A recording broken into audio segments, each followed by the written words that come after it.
Hey everyone, Nicole here from A Healthy Profit to talk to you guys today about money. A lot of you guys have recently come to me in the past few weeks asking me how to start investing. Okay, so you've read some of my blogs, you've gotten some of the ideas down, but we need to put it all together and make it more cohesive. So if that's you, this is the perfect video for you.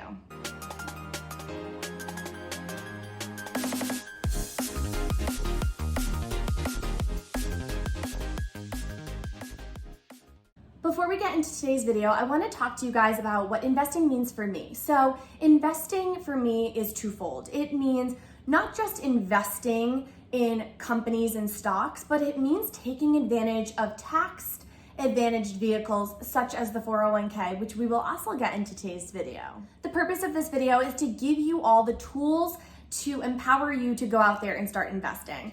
Although I always say investing and finance is personal, so although I will tell you my way of investing, which I believe is so simple and so automated, you all should use this video to help you just get more educated on the world of investing. So I know finance can come off as a little bit boring and a little bit complicated, and that's because there are so many different terms in the finance world that it makes us really confused on how to start. Where do I start? What are all these terms? So let me simplify this for you and break it down in the simplest way possible. When you start investing, you will go through an online institution such as Fidelity, Vanguard, or Schwab. These are your brokerage accounts, okay? So you'll do this online on the computer. You don't need a financial advisor and you don't need a financial planner to do this. You can do this on your own, hassle-free, from the comfort of your home on your computer. Once you choose what institution you'll use, then you need to choose the account that you'll open. So for example, there are several accounts. There's your HSA, your 401k, your IRA, and a taxable brokerage. If you work for an employer, you likely already have a 401k. So believe it or not, if you've opened up a 401k with your employer, you started investing. We just need to make sure that you're actually investing the money that you're contributing to that 401k. When choosing an institution to open another account aside from your 401k, a lot of people choose to use the same institution that they use for their 401k. So for example, if your employer uses Fidelity for your 401k, perhaps you use Fidelity to open an IRA today.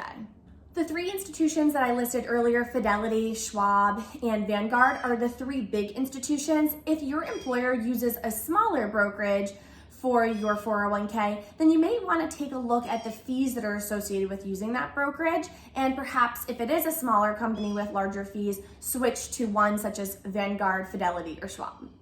So as I mentioned previously, I invest in a fund which holds a number of stocks. So you can think of a fund as a basket of fruits, and within that basket of fruits, you have a diversified amount of fruits. So you have maybe bananas and apples and grapes and peaches and pears. You have just a little bit of everything within that basket. That's a fund. Now I'll explain to you what is an index fund. So that basket of fruit could be either active or passively managed. An index fund is really unique because it's passively managed. This is what I invest in. I invest in low cost equity funds. What I love about these funds is that they are low cost, meaning you're not paying someone to manage this fund for you. The expense ratio is essentially 0%, compared to an actively managed fund, which are on the higher end that you're paying to have someone manage this fund for you. So with an actively managed fund, you still have a basket of fruit, but you have someone on the back end working to pick, oh, today I'm gonna swap out apples for oranges. Oh, today I'm gonna swap out bananas for pears. Versus with your index fund, which is what I invest in, that is a rules-based system. So it's all passive, no fee, or very low fees. And for me, it's giving me the best bang for my buck. Okay, if you're still any bit confused, at the end of this video, we're gonna summarize everything. So hold on tight. So now that you understand a little bit more about how to invest, now your next question is probably, well, what account do I invest in? There are three tax advantaged accounts that we'll talk about. That's the 401k, the HSA, and the IRA. A non-tax advantaged account that we'll talk about in a moment is your taxable brokerage. Starting with the 401k, I have a blog and a YouTube video about the 401k, which I'll link down below, which you should definitely take a look at.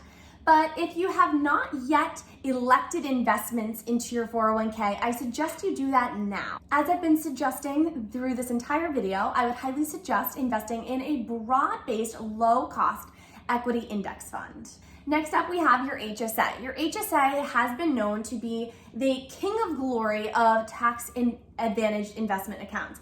And that's because you're tax-free on the way in and on the way out. Now, most of you guys are probably thinking of your HSA as just your health savings account. So you go to the doctors and you pay with your HSA card. Well, believe it or not, the HSA can be used as a retirement tax-advantaged account. I'm not going to get into details about it here because I have an entire blog and a YouTube video about it. So I, again, will link that in the description below.